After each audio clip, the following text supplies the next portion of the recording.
It's your girl Dewi Lim here, tuning in with you all from Mokuokeave, Hawaii. I am sharing today something that was really profound that just happened to me in a container of support I am in with my dear sister, Christabel Zamore. It's called Leadership Mastery. And as I am a guide and work with women myself and have invested in getting these types of support containers for myself to serve my own evolution and stepping into more of the vision and embodied way of being for myself that I choose. I need support, and I have gotten the most I guess, advancement in my time of really being in the transformational kind of industry, so to speak, when I have been in containers of support myself. And so this morning was no different for me. And I stepped up into the hot seat to share how I really am choosing to embody more of the inspiration that I want to really continue to share with you all as we navigate this terrain of shifting reality, really, here on the planet, as we move into the place of more unity consciousness, stepping away out of the separation paradigm and program that so many of us have bought into, and that has been such a quote real part of our reality in terms of our upbringing, in terms of our cultural, religious, educational, and societal programming. This idea of that there is an other, this idea that there is an us, that there is an idea, this idea that there is a them, and that there's a versus in between, one pitted against another. And if we study historical texts and the information that has been kind of spoon fed to us and made available, we see, and even in the news, we see these stories of war, againstness, separation, power over, struggle, trauma, power over, dominance, this narrative that is as far back as we can see if we look to these types of mainstream ways of learning in terms of history and um, that type of historical kind of documentation.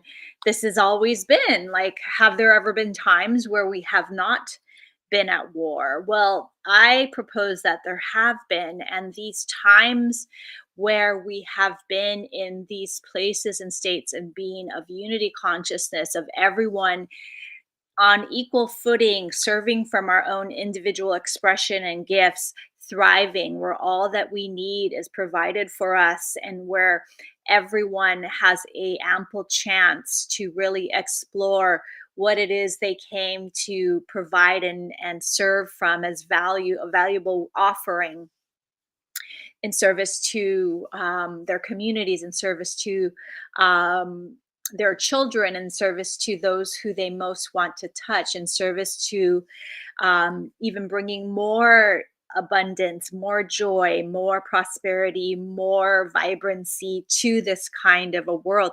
For some of us, that may seem like a pipe dream, this utopian, optimistic, out of this quote reality idea of what would even be humanly possible. I mean, we have such contrast of this if you go down the narrative of looking at the spoon-fed reality that we're given through the mainstream media and through mainstream education, the programming that we've been given, then why would we even think otherwise?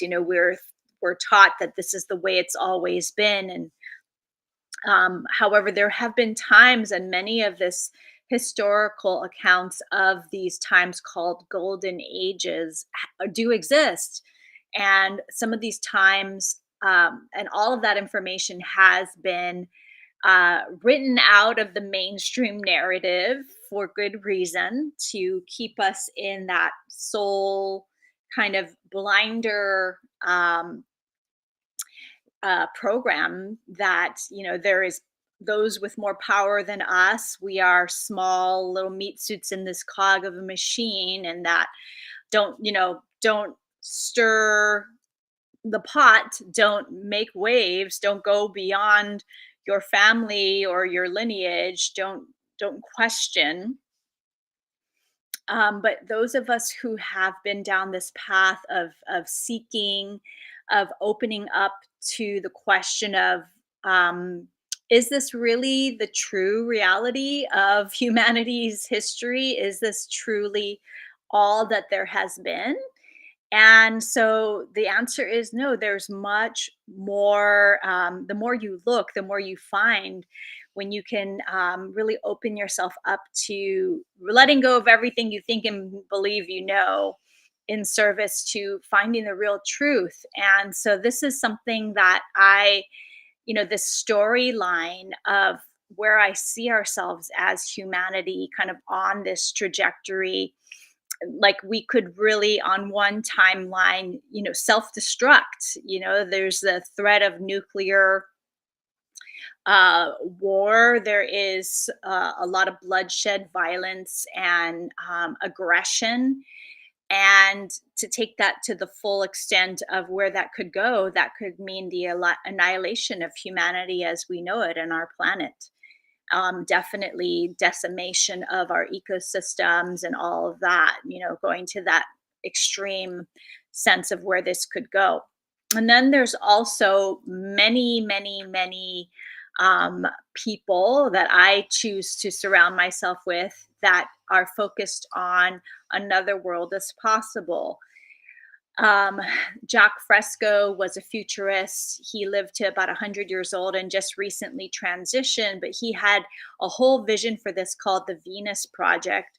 And it's pretty detailed in terms of the kind of ecosystems, the environments, the social systems, the to down to the nth degree, the way that humanity could be operating. It would not be based on a monetary system and a inflation fiat based system.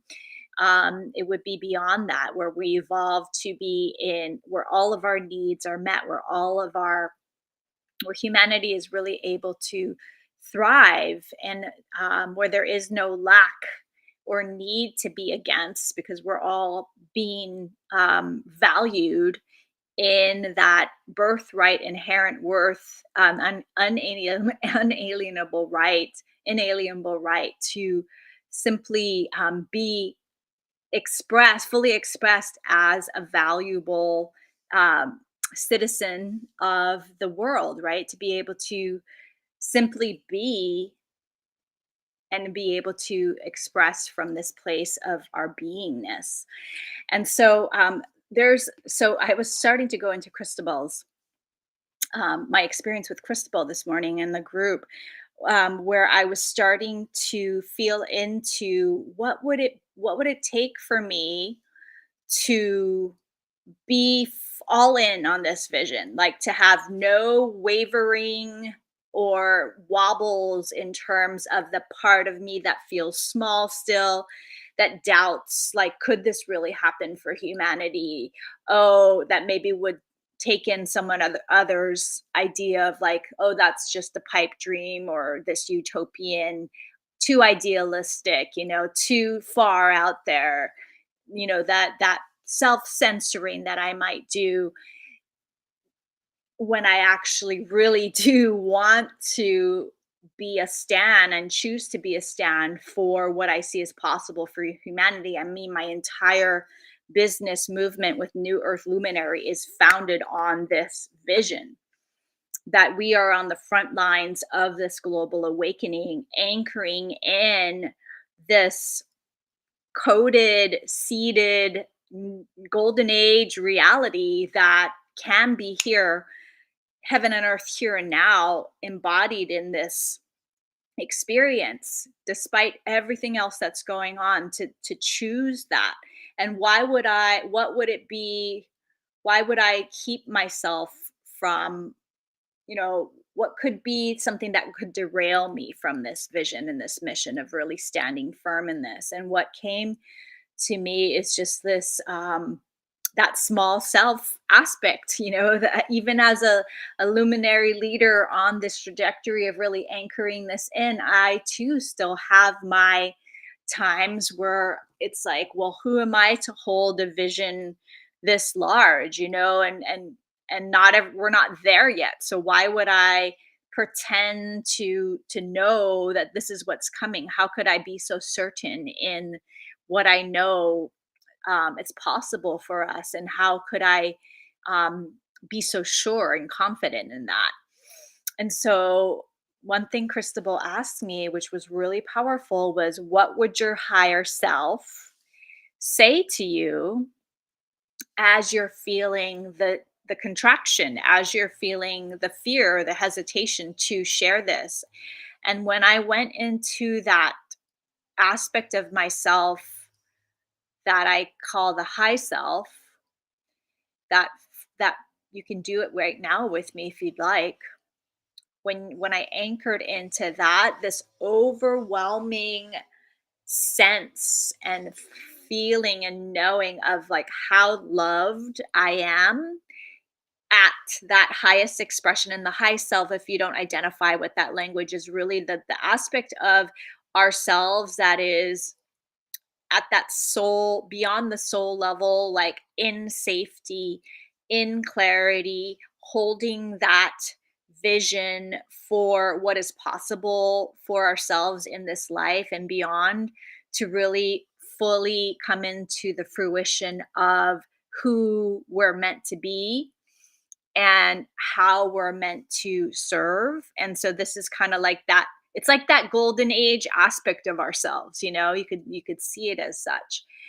And I felt this overwhelming sense of love, peace, and I started sobbing with just the recognition that I am safe to claim this. It is safe for me to be a heralder and a stand for anchoring in the heaven and earth reality here and now in this golden age, to be a voice of reason, for this. Like, this is my voice of reason that we can do it here and now. And then everything dissolved from that point. All of the fears, all the insecurities, all the doubts, all the self censoring, all the ways where I have been, judging myself in the past for not sharing enough, or having this like idea of what, like, that I need to have this some everything in my life figured out in order to be an oracle for this truth, for this reality, for this anchoring in. And so that just all dissolved.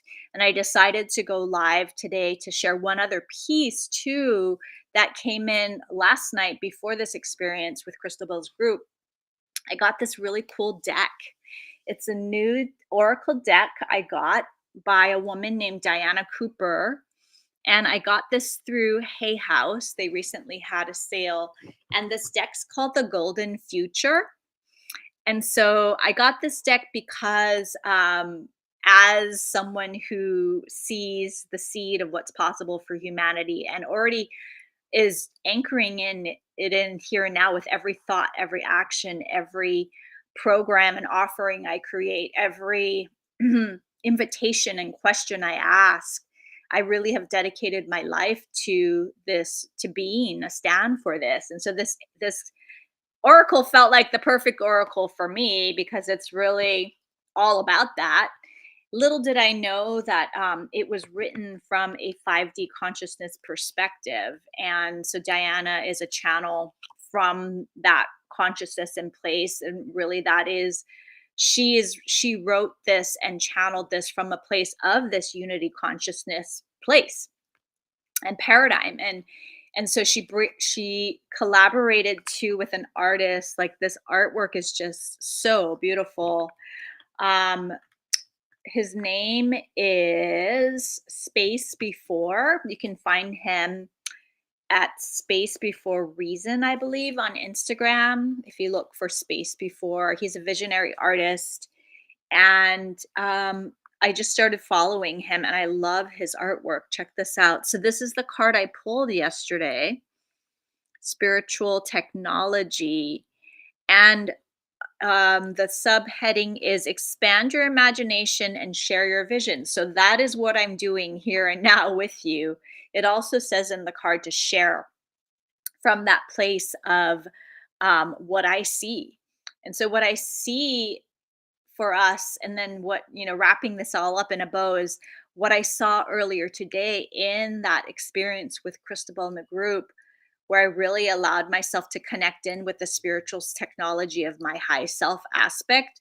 And like everything was washed anew, like there was no more smallness in um, my innate knowingness that I am meant to be here as a stand for heaven and earth, as a stand for the new paradigm consciousness, fully anchoring it in. I see it happening in my lifetime, in our lifetimes. Like, this is not some like way down thousands of years from now vision that I see. Like, I choose it here and now. And so this is the spiritual technology of what I experienced in her session was the spiritual technology of the high self, of identifying with that aspect of ourselves, of allowing that part of ourselves that's beyond space and time, that doesn't operate in programming, conditioning, boxes, trauma, that aspect of ourself that is inherently and eternally in that divine innocence, that is already whole, perfect, and complete, that there is no sense or idea of brokenness.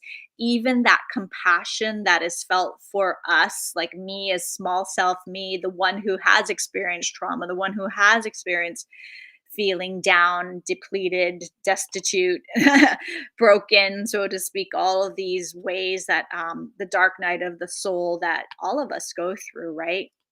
And no matter where you are on your evolutionary journey, you have access to this part of yourself. And I believe that this part of ourselves is calling for us to come online more fully with that orientation, with that perspective, that this is where we are meant to source from.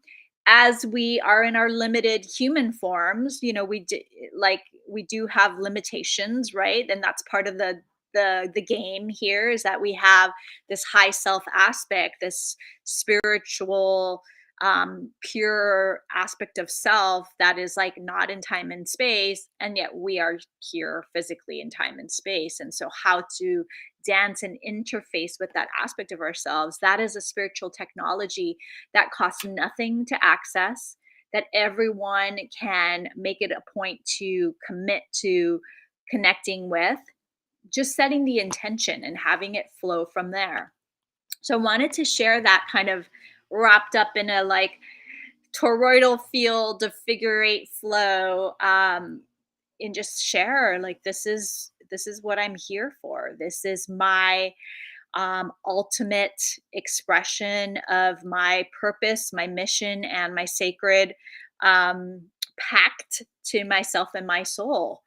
And so, if any of what I'm speaking to is resonating with you, if you feel committed to getting in touch with this aspect of yourself, to operating from this place, I'm still on my learning journey with it. And at the same time, I definitely am um, committed to, having spaces and places in my everyday aspect of my life and business where I connect with others who are also on this path. So this is really the focus of my business movement, New Earth Luminary. This is the focus of the containers that I host, including Rebel Heart Creatrix Mine and my upcoming Medicine Woman Painting Vision Quest. So if there's any resonance in any of what I've shared and you're curious about any about getting more support to really embody this for yourself, committing to this as your number one focus, to really being the stand you came to be for, anchoring in this way of being through unity consciousness, through your own healing modalities, through the medicine that you came here to express and fully embody, then let's chat. I have so many resources, free as well as paid, and I'd love to help you curate what might be the next step for you based on what I have access to, the myriad of tools. So reach out to me and book a Creatrix Clarity session if you'd like to discuss any of this. I welcome deepening in conversation. I've really been getting a lot through the one on one connections I've been having with clients and potential clients. That's really been a beautiful practice for me. And I would love to see if there might be mutual resonance for us, for me to formally support you. And if not, you can definitely take advantage of all my free ways to connect. Thank you for listening. I appreciate you. Have a beautiful day. And you can book at bit.ly/, Rebel Heart Breakthrough. Sorry, Rebel Heart. I think it's on the thing. Now I'm forgetting my link. Let's see real quick. Rebel Heart Clarity. That's what it is. All right. Aloha, everyone.